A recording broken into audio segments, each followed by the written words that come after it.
Assalamualaikum Pada warahmatullahi wabarakatuh. Selamat malam semuanya. Kami akan membahas studi kasus mengenai pengkajian untuk mata kuliah metode penelitian. Sebelumnya, perkenalkan nama saya Muhammad Riansah, NIM 111802557. Nama saya Tommy Ferdinand, NIM 111808616. Nama saya Rismaya Tianiar, NIM 111811047. Saya Anita Febrianti, NIM 1180693. Saya Serafina Muslimah, NIM 111800713. Baik, untuk yang pertama kita akan bahas tentang pengertian. Pengertian sistem. Setiap sistem terdiri dari struktur dan proses. Struktur sistem merupakan unsur-unsur yang membentuk sistem tersebut. Sedangkan proses sistem menjelaskan cara kerja setiap unsur sistem tersebut dalam mencapai tujuan sistem. Pengertian sistem yaitu pertama menurut Romney 2006.2. Sistem adalah rangkaian dari dua atau lebih komponen-komponen yang saling berhubungan, yang berinteraksi untuk mencapai suatu tujuan. Sedangkan menurut Joy Gianto 2005.1, suatu sistem dapat diartikan sebagai suatu jaringan kerja dari prosedur-prosedur yang saling berhubungan, berkumpul bersama-sama untuk melakukan suatu kegiatan atau menyelesaikan suatu sasaran. Kemudian yang ketiga, menurut Winarno 2006.215, sistem yaitu sekumpulan komponen yang saling bekerja sama untuk mencapai suatu tujuan masing-masing komponen, memiliki fungsi berbeda dengan yang lain, tetapi tetap dapat bekerja sama.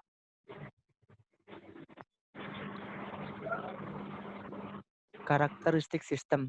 Sistem memiliki karakteristik atau sifat-sifat tertentu yang mencirikan bahwa hal tersebut bisa diartikan sebagai suatu sistem. Adapun karakteristik yang dimaksud adalah sebagai berikut. Yang pertama itu komponen sistem atau komponen. Suatu sistem terdiri dari sejumlah komponen-komponen yang saling berinteraksi, yang artinya saling bekerja sama membentuk suatu kesatuan. Komponen tersebut dapat berupa suatu bentuk subsistem. Setiap subsistem memiliki sifat-sifat dan sistem yang menjalankan suatu fungsi tertentu dan mempengaruhi proses sistem secara keseluruhan. Suatu sistem dapat mempunyai sistem yang lebih besar yang disebut dengan suprasistem.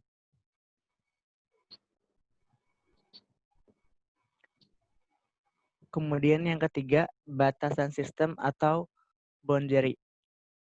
Ruang lingkup sistem merupakan daerah yang membatasi antara sistem dengan sistem yang lainnya, atau sistem dengan lingkungan luarnya.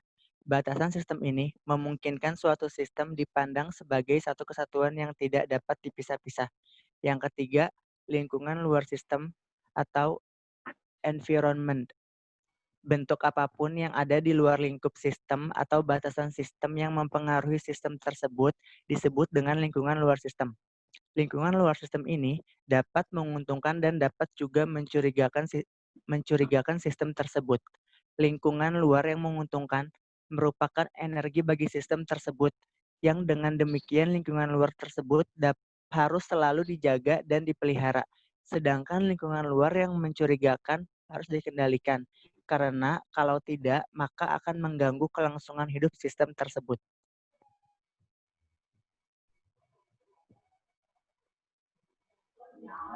Yang keempat, penghubung sistem atau interface. Sebagai media yang menghubungkan sistem dengan subsistem yang lainnya, disebut dengan penghubung sistem atau interface. Penghubung ini memungkinkan sumber-sumber daya mengalir dari satu subsistem ke subsistem lain. Keluaran suatu subsistem akan menjadi masukan untuk subsistem yang lain. Dengan melewati penghubung, dengan demikian terjadi suatu integrasi sistem yang membentuk satu kesatuan. Kemudian yang kelima, masukan sistem atau input. Energi yang dimasukkan ke dalam sistem disebut masukan sistem yang dapat berupa pemeliharaan, maintenance input, dan signal input. Sebagai contoh, di dalam suatu unit sistem komputer program adalah maintenance input yang digunakan untuk mengoperasikan komputer, sementara data adalah signal input yang akan diolah menjadi informasi.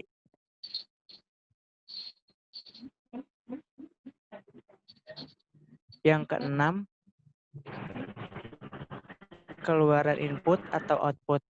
Hasil dari energi yang diolah dan diklasifikasikan menjadi keluaran yang berguna. Keluaran ini merupakan masukan bagi subsistem yang lain. Seperti contoh, sistem informasi keluaran yang dihasilkan adalah informasi yang mana informasi ini dapat digunakan sebagai masukan untuk pengambilan keputusan atau hal-hal lain yang merupakan input bagi subsistem lainnya. Kemudian yang ketujuh, pengolahan sistem atau proses. Proses ini merupakan suatu sistem dapat mempunyai suatu proses yang akan mengubah masukan menjadi keluaran. Sebagai contoh, sistem akuntansi. Sistem ini akan mengolah data transaksi menjadi laporan-laporan yang dibutuhkan oleh pihak manajemen.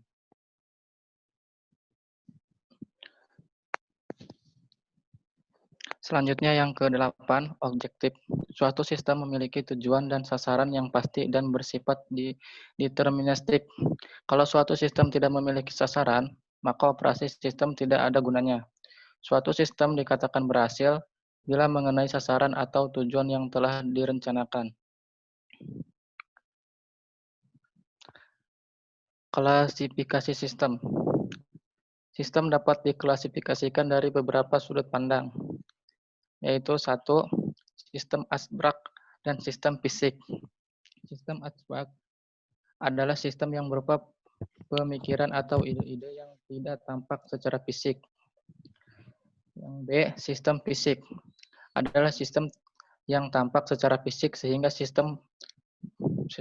sistem dapat melihatnya misalnya seperti sistem komputer, sistem akuntansi, sistem produksi, dan lain-lain. Sistem yang kedua, sistem alamiah dan sistem buatan manusia. A.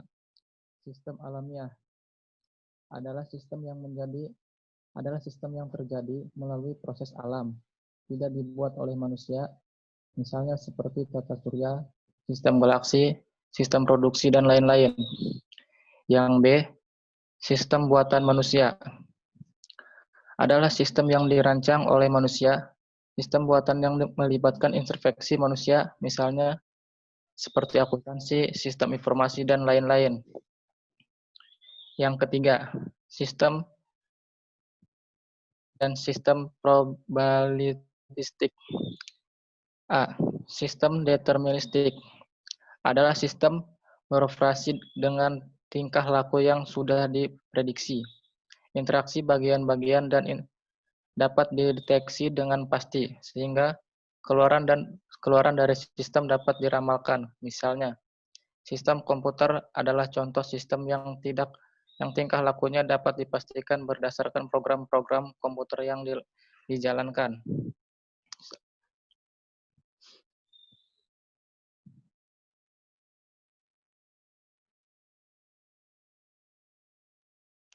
Selanjutnya yang B, sistem probabilistik adalah sistem yang kondisi masa depan tidak dapat diprediksi karena mengundang unsur probabilitas, misalnya sistem manusia. Yang keempat, sistem terbuka dan sistem tertutup. Sistem terbuka adalah sistem yang berhubungan dan terpengaruh dengan lingkungan luarnya. Lebih spesifik, dikenal dengan juga yang disebut dengan sistem terotomasi, yang merupakan bagian dari sistem yang digunakan dalam masyarakat modern. Sistem ini menerima masukan dan menghasilkan keluaran untuk subsistem lainnya, misalnya sistem kebudidayaan manusia.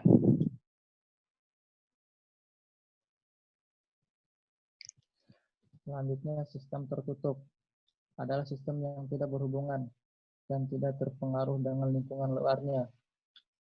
Sistem ini bekerja secara otomatis tanpa adanya campur tangan di pihak luar.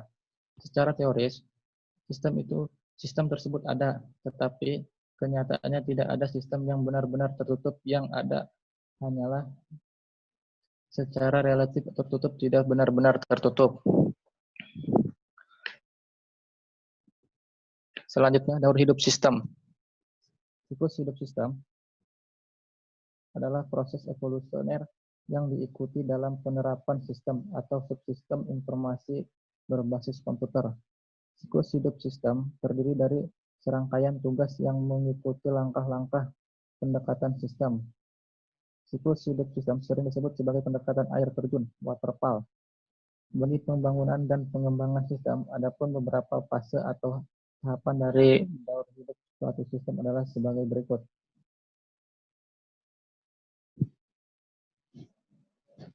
1. Mengenali adanya kebutuhan.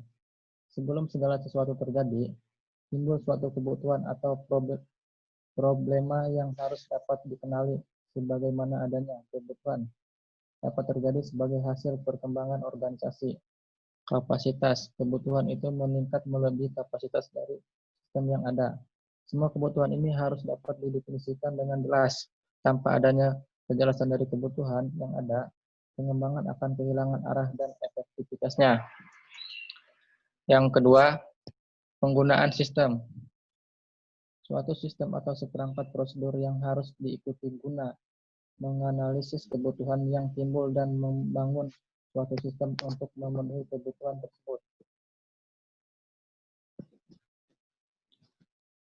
Yang ketiga, pemasangan sistem. Setelah tahap pembangunan sistem selesai, sistem kemudian akan dioperasikan. Pemasangan sistem merupakan tahap yang penting dalam daur hidup sistem, di mana pemeliharaan dari tahap pembangunan menuju tahap operasional adalah pemasangan sistem, yang merupakan langkah akhir dari suatu pembangunan sistem. Lalu yang keempat, pengoperasian sistem. Program-program komputer dan prosedur-prosedur pengoperasian yang membentuk suatu sistem informasi semuanya bersifat statis. Sedangkan organisasi yang ditunjang oleh sistem informasi selalu mengalami perubahan karena pertumbuhan kegiatan, perubahan peraturan dan kebijaksanaan, ataupun kemajuan teknologi. Untuk mengatasi perubahan-perubahan tersebut, sistem harus memperbaiki atau diperbarui. Yang selanjutnya nomor 5, sistem menjadi usang. Kadang-kadang perubahan yang terjadi begitu drastis sehingga tidak dapat diatasi hanya dengan melakukan perbaikan dapat sistem yang sedang berjalan. Tiba saat di mana secara ekonomis dan teknis, sistem yang ada sudah tidak layak lagi untuk dioperasikan, dan sistem yang baru perlu dibangun untuk menggantikannya. Yang selanjutnya peralatan pendukung atau tool system. Peralatan pendukung merupakan alat yang digunakan untuk menggambar logika model dari suatu sistem dengan penggunaan simbol-simbol lambang-lambang ataupun diagram-diagram yang menunjukkan secara tepat arti dan fungsinya. Fungsi dari peralatan pendukung adalah untuk menjelaskan kepada user bagaimana fungsi dari sistem informasi dapat bekerja dengan suatu bentuk logika model dan fisikal model. Yang selanjutnya, diagram alir data atau DAD. Tahapan DAD, diagram alir data. A. Diagram konteks. Diagram ini dibuat untuk menggambarkan sumber serta tujuan data yang akan diproses, atau dengan kata lain, diagram tersebut untuk menggambarkan sistem secara manual, umum atau global dari keseluruhan sistem yang ada. B. Diagram nol. Diagram ini dibuat untuk menggambarkan tahapan proses yang ada di dalam diagram konteks yang ada penjabarannya serta terperinci. Yang C. Diagram detail. Diagram ini dibuat untuk menggambarkan arus data di atas secara lebih mendetail lagi dari tahapan proses yang ada di dalam diagram nol. Yang kedua, aturan main DAD. Di sini ada beberapa aturannya. Yang pertama, di dalam diagram alir data tidak boleh menghubungkan antara external entity dengan external entity lainnya secara langsung. Yang kedua, di dalam diagram alir data tidak boleh menghubungkan data store yang satu dengan data store yang lainnya secara langsung. Yang ketiga, setiap proses harus ada data flow yang masuk dan juga data flow yang keluar. Yang ketiga, cara pembuatan diagram alir data. mulai dari umum sampai dengan detail atau top-down analysis. Yang kedua, yang B, jabarkan proses sedetail mungkin. Yang C, pelihara konsistensi antar proses. D, berikan label yang bermakna. Yang keempat, istilah dan simbol yang digunakan dalam DAD. A, kesatuan luar atau external entity. External entity mewakili entitas eksternal yang berkomunikasi dengan sistem yang dikembangkan. External entity merupakan kesatuan di lingkungan sistem yang dapat berupa manusia, organisasi, suatu sistem lainnya yang berada di lingkungan luar sistem yang akan memberikan input atau output dari sistem. Biasanya external entity ini dikenal dengan nama entitas, sumber atau tujuan. External entity dapat juga berupa departemen, divisi, atau sistem di luar sistem yang berkomunikasi dengan sistem yang dikembangkan. Yang B, proses. Menggambarkan proses pengelolaan atau transformasi data. Proses disebut juga fungsi atau informasi. Komponen proses menggambarkan bagian dari sistem yang mentransformasikan input ke output, atau dapat dikatakan bahwa komponen proses menggambarkan transformasi suatu input atau lebih menjadi output. C, arus data atau data flow. Suatu data flow atau alur data dapat dipresentasikan dengan anak panah yang menunjukkan arah menuju keadaan keluar dari suatu proses. Alur data ini digunakan untuk menerangkan perpindahan data atau juga informasi dari suatu bagian sistem ke bagian lainnya. Yang D, simpanan data. Simpanan data flow yang sudah disimpan atau diarsipkan. Yang selanjutnya, kamus data. Nama arus data, hal ini harus terdapat dalam kamus data, sehingga mereka yang membaca DAD dan memerlukan penjelasan lebih lanjut tentang suatu arus data dalam DAD dapat mudah mencari di kamus data. Yang kedua, arus data. Arus data menunjukkan dari mana dan mengalir dan kemana data akan menuju. Keterangan arus data ini perlu dicatat di kamus data agar memudahkan mencari arus data di dalam DAD.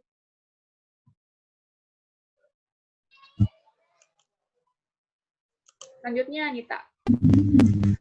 Yang ketiga, tipe data. Tipe data perlu dicatat dalam kamus data karena dapat digunakan untuk mengelompokkan kamus data ke dalam kegunaannya sewaktu perencanaan sistem. Yang keempat, struktur data. Struktur data menunjukkan arus data yang dicatat pada kamus data terdiri dari item-item atau elemen-elemen data. Yang kelima, penjelasan. Untuk lebih memperjelas tentang makna dari arus data yang dicatat di kamus data, maka bagian penjelasan dapat diisi dengan keterangan-keterangan tentang arus data tersebut. Yang keenam, ada volume, menunjukkan banyaknya arus data yang mengalir dalam suatu periode tertentu. Yang ketujuh, ada periode, ini merupakan kapan terjadinya arus data ini. Periode perlu dicatat di kamus data karena dapat digunakan untuk mengidentifikasi kapan input data harus dimasukkan ke dalam sistem, kapan proses program dapat dilakukan, dan kapan laporan-laporan harus dihasilkan. Yang kedelapan, alias. Alias atau nama lain dari data yang harus dituliskan. Alias perlu ditulis karena data yang sama mempunyai nama yang berbeda untuk orang atau departemen yang satu dengan yang lain. Notasi tipe data. Notasi tipe data untuk membuat spesifikasi format, input maupun output suatu data. Notasi yang umum digunakan antara lain adalah sebagai berikut. Struktur data. Notasi yang digunakan untuk membuat spesifikasi elemen dan di mana notasi yang digunakan adalah sebagai berikut. Ini keterangannya. Perusahaan ini menurut kami adalah pada sistemnya yang kurang baik, di mana sistem tidak bisa digunakan ketika semakin banyak kebutuhan yang diperlukan atau kapasitas kebutuhan yang meningkat melebihi kapasitas sistem. Dan analisa kebutuhan pada masalah ini yaitu dengan membangun sistem.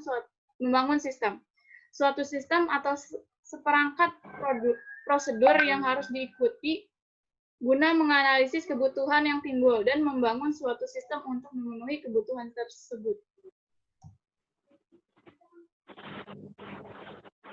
Dari pembahasan di atas mengenai analisis sistem penggajian karyawan pada PT Gema Cahaya Listirindo Tangerang, dapat dilihat bahwa penggunaan teknologi sistem informasi saat ini sangatlah mempermudah dalam melakukan suatu kegiatan dalam perusahaan dan bagi siapapun pengguna sistem pada umumnya, dalam pengolahan data tanpa harus melakukan seluruhnya dengan manual. Secara keseluruhan, dapat disimpulkan PT Gema Cahaya Listirindo Tangerang sudah cukup menyadari pentingnya peran dari penggunaan sistem teknologi informasi dalam upaya mendukung menjalankan kegiatan bisnis. Namun, sayangnya kesadaran tersebut tidaklah didukung dengan ketersediaan sumber daya manusia yang terampil dalam bidang teknologi informasi. Selain itu, hambatan dari segi sistem manajemen dalam PT Gema Cahaya Listirindo Tangerang juga turut menjadi faktor terbatasnya ruang gerak perusahaan untuk beralih ke sistem komputerisasi yang lebih banyak memberikan manfaat, serta keuntungan bagi kemajuan perusahaan. Saran dari kami, dari pembahasan dan penjelasan di atas, penulis ingin memberikan beberapa saran sebagai alternatif pemilihan yang dapat dijadikan masukan nantinya akan sangat berguna bagi perusahaan dan untuk mendukung antara lain untuk dapat mengoptimalkan sistem komputerisasi ini diperlukan dukungan dari semua pihak, terutama sumber daya manusia yang terlibat langsung, sehingga kualitas sumber daya manusia perlu ditingkatkan melalui latihan maupun kursus-kursus. Melakukan pemeliharaan terhadap perangkat komputer yang digunakan untuk mencegah terjadinya kerusakan. Melakukan pemeliharaan terhadap file-file yang ada dan pembuatan backup demi keamanan dan keselamatan data. Jika beralih dari sistem manual ke sistem komputerisasi, maka penggunaan password diperlukan untuk kepentingan keamanan agar tidak disalahgunakan oleh pihak-pihak yang tidak berkepentingan.